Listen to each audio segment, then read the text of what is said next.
سلام كبرات تخاتلتي داسني اكسترا نحجاب استدالو علتا وزيناتات اب كبابي مايات ايرترا وتهدراويت مركب متقعتي كم زوردا سودان ايتيوبيان غبصن زغبرو ازته بزي فرمززامو امونغو سودان ايتيوبيان غچت كم استخايده اب ايتيوبيا امونغ عفارن سومالن زتخايده كوينات نفرت وقع سودان نقبصن اب لعل فلغني المزنباينن كالن زدهس زيناتات حيزلكم مصيلهو ابزا چانل دماناي وتر تخاتاتلتنا مخان سبسكرايب كتغبرو بخبرو يعدمكم ناي ايران ناي سليا مركب مخانا زتنغرلا وتهدراويت مركب اب كل مايات ايرترا متقعته كم زوردا منغستاو تلفزيون هاجر ايران اوصيو ابزول مغلص افليتو اتا ببزحات وغنات وتهدراويت مدبر حلوا ساورا ايران زبال وتهدراو كنفي حيلتات مكرخال ايران كم زخنت زغلص الله زلو مركب ابتي ني ايرترا مس يمن زداوبا كل مايات متقعته كم زوردا اتي اب لعلتا مركب متقعته زغبر اكل كساب حجي من مخانو كم زي تفلط زلو يتغليصو ازي يخون برغله وغنات نتقند تصراريت ايران زخونه اسرائيل زطرطرو زلو خوينم كساب حجي غنا بوغان اسرائيل زخونه يخون زتوهابه مغلص يلن اذا قيح بحري نوح زغبرت مركب اب قيح بحر مهلاوا كومدما سليا ونطفتاتا مكياد الله تباهلو كامن الله بمصنحو بسعود عرب حيال تقاومو خغطما يصنيحو ازي يخون بر ايران اب كباب كل مايات قيح بحر زنبرت مركبا ابتي انصار قرسنا زغبر قالسي اجاما تبركت كم زلا بمغلاصيا نخلو قربلا زصنح كستات تنصق زنبرت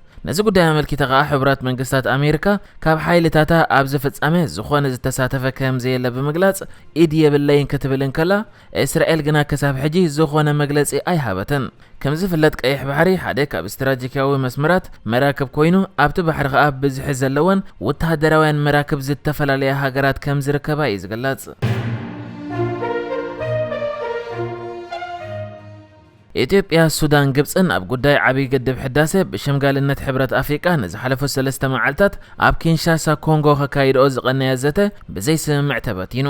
ነዚ ስዒቡ ሚኒስተር ማይን መስኖን ጸዓትን ኢትዮጵያ ኣብ ዘውፅኦ መግለጺ ኢትዮጵያ ሃገራዊ ረብሓ ኣብ ዝጎድእ ስምምዕ ኣይተኣቱንያ فتحون مغنياتاون زخونن ناي حجن ناي مصاين ماي اباي ناي متقام مسلا زغدب زخونه عينت وعل اي تفرمن ياكبل يتزاريبو ابتي اب ديمقراطياويت ريبابليك كونغو زتخايدن دوب افريقا امريكان حبرت اوروبان بتعذابነት زتساتفالو زته لعلوت سب مزي سلستين هاجرات اب استفلالي غدايات يمتزراريبوم ኢትዮጵያ ደቡብ አፍሪካን ሕብረት ኢሮጳን አሜሪካን በተዓዛብነት ከቀጽላ ከተሰማማ አንከላ ግብጽን ሱዳንን ግና ነጽነጽይገን ደቡብ አፍሪካ ሕብረት ኢሮጳን አሜሪካን መስናይ ሕብረት አፍሪካ ማዕረገደ ክህልወን ዝቀረበ ሕቶ በኢትዮጵያ ተቀባልነት ከም ዘይረኸበ ተገሊጹ ነዛ አመልኪታ ሚኒስተር ወጻይ ጉዳይ ሱዳን ዝኾነት መርየም ሳደግ አልማህዲ ተበጎሰታት ኢትዮጵያ ነናይ ዓለም ለኸ ሕገታት ዝጥሕስዩ በዘይ ዝኾነ ስምዕ ዝውሰድ ውሳነታት ከኣ ሓደጋ ከስዕቢ ብምባል እዝና ኢትዮጵያ ስጉምታት ሱዳን ድሕነታን ሃገራዊ ረብሓታታን ንምሕላው ዘሎ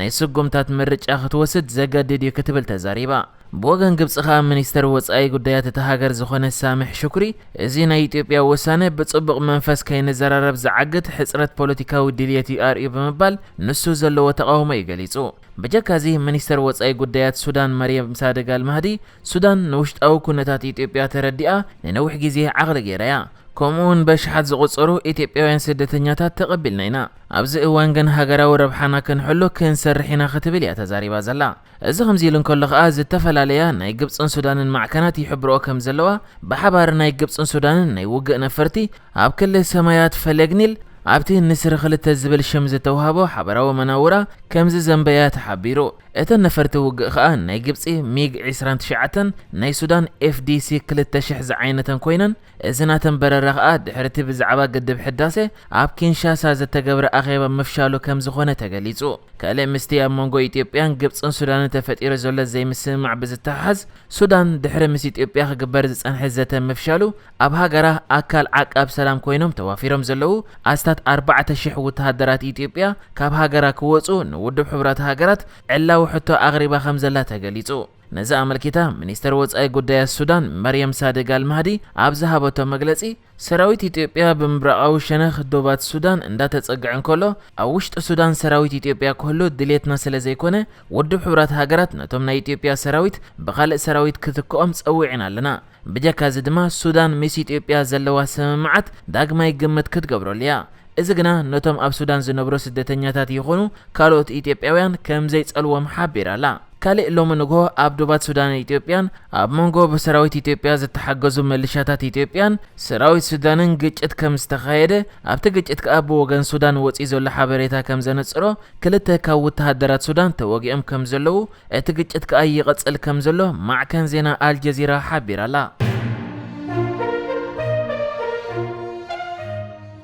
ኣብ ኢትዮጵያ መንጎ ሓይልታት ክልል ዓፋርን ሓይልታት ክልል ሶማልን ሓያል ዝኾነ ከሳብ ህይወት 100 ሰባት ዘጥፍአ ግጭት ከም ዝተኻየደ ተገሊጹ። ነዛ ኣመልኪታ ማዕከን ዜና ሮይተርስ ዘርጊሓታ ኣብ ዘላ ጸብጻብ ኣብቲ ዝሓለፈ ዓርቢ ዝጀመረ ኣብ መንጎ ሓይልታት ክልል ዓፋርን ሓይልታት ክልል ሶማልን ዝተኻየደ ውግእ 100 ሰባት ህይወቶም ክስእኑ ከለዉ እቲ ግጭት ከዓ ክሳብ ትማሊ ሰሉስ ከም ዝቐጸለያ እታ ማዕከን ሓቢራ። ነዛ ኣመልኪቱ ከዓ ኮሚሽነር ፖሊስ ክልል ዓፋር ዝኾነ ኣሕመድ ሑመድ ኣብ ዝሃቦ መግለጺ እቲ ዝተፈጸመ ግጭት ብሰንኪ ሓይልታት ክልል ሶማል ዝገበርዎ መጥቃዕቲ ከም ዝኾነ ተዛሪቡ። እዚ ይኹን እምበር ብወገን ክልል ሶማል ዓሊ ዓብደል ዝወሃብ ቃል ዓርቢ ጥራይ 25 ሰባት ከም ዝተቆትሉ በመግለጽ ቁጽሮም ዘይተፈልጠ ሰላማውያን ሰባት ውን ህይወቶም ሲኢኖም ከም ዘለዉ ይሓቢሩ። ከሳብ ሕጂ ከዓ ክልቲኦም ወገናት እቲ ሓደ ነቲ ሓደ ኣብ ምውቃስ ዝረከቡ ኮይኖም ቁጽሪ ዝሞቱ ወገናት ከዓ ብክልቲኦም ወገናት ዝተፈላለየ ይውሃብ በምህላው ብልክዕ ክንዲ ዝሞይቶም ክበሃል ዝከኣል እኳ እንተዘይኮነ ካብ 100 ንላዕሊ ግና ህይወቶም ሲኢኖም ከም ዘለዉ ተሓቢሩ። ኣብ ዓመት 2014 መንግስቲ ኢትዮጵያ ኣብ መንጎ ክልላት ዓፋርን ሶማልን ዝነበረ ሽግራት ንምፍታሕ ሰለስተ ኣከራኸርቲ ዝኾነ ዓድታት ካብ ክልል ሶማሊ ናብ ክልል ዓፋር ከም ዘሰጋገረን ዘፍለጥ ኮይኑ ብድሕሪኡ ከዓ ክሳብ ሕጂ ኣብ መንጎዞም ክልተ ክልላት ወትሮ በዘን ኣከራኸርቲ ዓድታት ጎንፂ ምስ ተኸስተዩ።